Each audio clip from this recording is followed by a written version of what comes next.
उस लक्ष्य को प्राप्त करने में अपनी महत्वपूर्ण भूमिका अदा कर सकेंगे और उसमें अंतर्राष्ट्रीय वैश्विक महासम्मेलन के माध्यम से भी हम सबको अपनी भूमिका अदा करनी है। समाज को एकत्रित करना है। विभिन्न क्षेत्रों में हम जहां भी रहते हैं उन क्षेत्रों में समाज के जो लोग बिखरे हुए हैं, व्यक्तिगत रूप से इंडिविजुअल रूप से रहते हैं या विभिन्न संगठनों के माध्यम से जुड़े हुए हैं, उन सभी संगठनों को भी, क्योंकि अंतर्राष्ट्रीय वैश्विक महासम्मेलन एक फेडरेशन है, उसमें हम संगठनों को भी जोड़ने का काम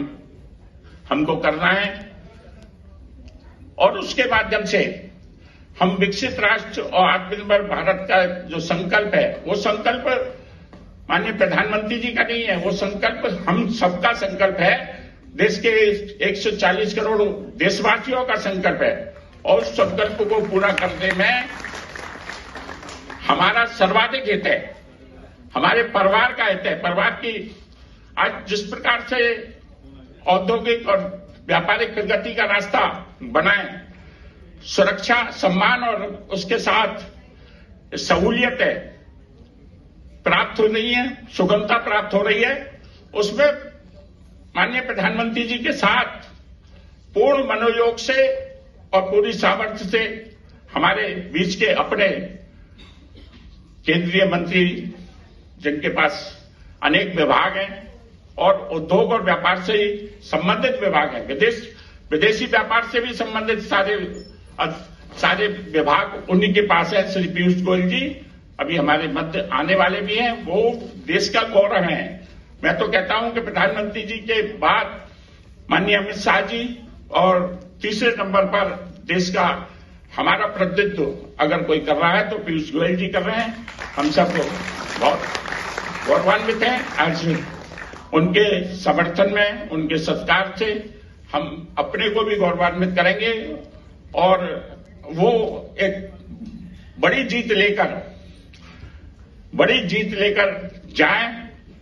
एक इतिहास बनाएं, ऐतिहासिक उपलब्धि। उनके पिताजी ने भी बहुत सेवा की है, उनकी माताजी ने भी बहुत सेवा की है। मैं उन सबका उल्लेख नहीं करूंगा क्योंकि आप सब उससे भली बात परिचित है। और पीयूष जी जिस समर्पित भाव से लगे हैं, यहां जितने लोग बैठे, मेरा सबसे अनुरोध है कि एक हम जहां भी रहते हैं, वोट डालने जब जाएं तो अपने पड़ोस के, अगल के और बगल के दो परिवारों को साथ लेकर जाएं और घर में एक संकल्प हम आज के दिन भी लें और रोजाना लें कि हमको अपने अनुकूल सरकार बनानी है और अनुकूल व्यवस्था बनाने के लिए अपने, हम कहते हैं बातचीत में कहते हैं प्रधानमंत्री जी नरेंद्र मोदी जी की नीतियों से प्रभावित होकर वोट दे रहे हैं या प्रधानमंत्री जी को वोट दे रहे हैं या भारतीय जनता पार्टी को वोट दे रहे हैं। मुझे कहने में कोई संकोच नहीं, क्योंकि यहां जितने लोग बैठे हैं सब परिवार के लोग बैठे हैं कि हम किसी को वोट नहीं दे रहे, हम अपने लिए वोट दे रहे हैं। इस भावना को हम अपने अंदर पैदा करें क्योंकि हमारी समृद्धि, हमारी प्रगति उसमें छिपी हुई है, हमारे परिवार की रक्षा, सुरक्षा और समृद्धि उसमें छिपी हुई है। इसलिए हम अपनी भावी